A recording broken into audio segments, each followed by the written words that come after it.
Vamos lá. A gente precisa falar sobre a crise de segurança no Rio de Janeiro. Um assunto que mexe com todo mundo. Mas hoje a análise é diferente. Vamos mergulhar num argumento que diz que o Rio não vive um problema de crime.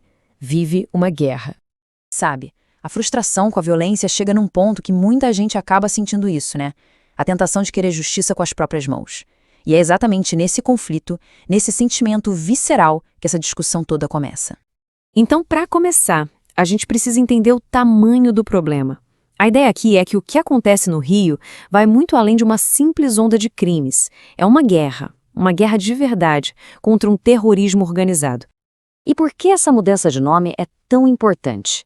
Porque, pensa bem, se não estamos falando de criminosos comuns, mas de combatentes inimigos, de terroristas. Ah, meu amigo, aí as regras do jogo mudam completamente. O jeito de combater tem que ser outro. Para a gente ter uma noção do que é essa violência, olha só esse número, 45 mil. É um número de pessoas mortas pela criminalidade todo santo ano no Brasil. É um número de guerra. Ok, então se é uma guerra, por que o Estado parece estar com as mãos atadas, perdendo a batalha? Não tá na rua, não tá no policial, tá lá em cima, nos tribunais, nas leis.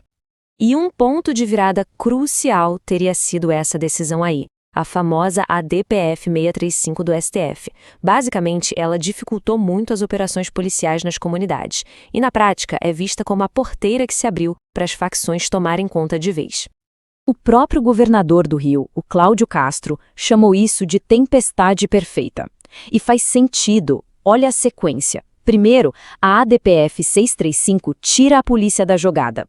Depois, as audiências de custódia soltam o bandido rapidinho e, para fechar, sentenças cada vez mais brandas até para traficante com fuzil. O resultado? A polícia fica completamente de mãos atadas.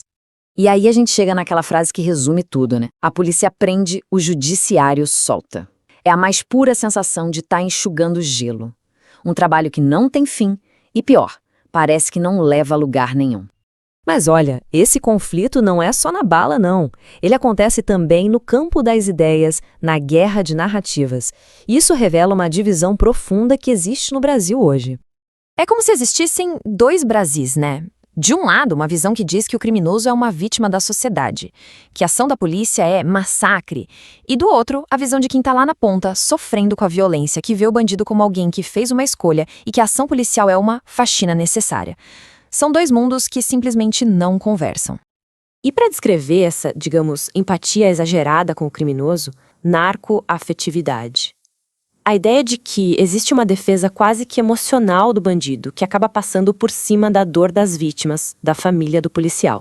E essa linha de pensamento bate de frente com a ideia de que o criminoso é só uma vítima. Pelo contrário, defende que o crime é sim uma escolha, uma decisão baseada em custo-benefício. Se o custo é baixo, se a impunidade é alta, o crime compensa. Não é só uma questão de pobreza, é uma questão de caráter. Mas ok, e a população? O que pensa quem vive no meio do fogo cruzado? Bom, os dados que a gente vai ver agora mostram que a opinião de quem mora lá é bem clara e está esmagadoramente do lado da polícia. Olha que dado impressionante dessa pesquisa da Atlas Intel.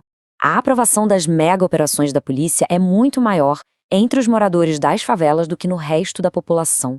88%. Ou seja, quem vive mais perto do problema é quem mais apoia a solução de linha dura. E a conclusão que se tira disso é direta. A oposição forte a essas ações policiais viria de uma minoria muito pequena, que talvez até se beneficie do crime e não da grande maioria da população de bem que vive nessas comunidades.